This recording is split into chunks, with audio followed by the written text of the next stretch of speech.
अगर हम किसी से पूछेंगे कि आपको मरने के बाद कहाँ जाना है, स्वर्ग या नरक में, तो सभी ऐसा ही बोलेंगे कि मुझे तो स्वर्ग में ही जाना है। तो क्या स्वर्ग में सिर्फ वही लोग जाते हैं जिन्होंने अच्छे कर्म किए हैं? क्या नरक में वही लोग जाते हैं जिन्होंने बुरे कर्म किए होते हैं? ज्यादातर लोगों को यही लगता है कि जिसने अच्छे कर्म किए हैं वो स्वर्ग में जाते हैं और जिसने बुरे कर्म किया है वो सब नरक में जाते हैं।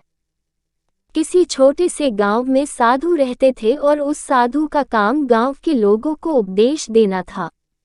उसी गांव में एक नर्तकी रहती थी। उसका काम लोगों के सामने नाचकर गांव के लोगों का मन बहलाना था।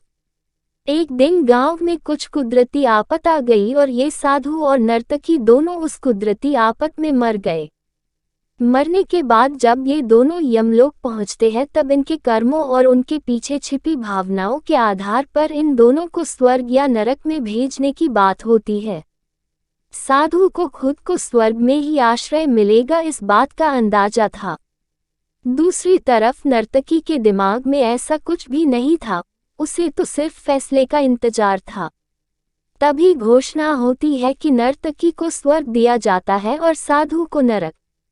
इस फैसले को सुनते ही साधु यमराज पर बहुत चिल्लाते हैं और उनसे क्रोधित होकर पूछते हैं कि ये कैसा न्याय है महाराज। मैंने अपनी सारी जिंदगी लोगों को उपदेश देने में बिता दी और मेरे नसीब में नरक, जबकि ये नर्तकी जीवन भर लोगों को रिझाने के लिए नाचती रही और इसे स्वर्ग दिया जा रहा है। ऐसा क्यों? मेरे साथ ये अन्याय क्यों?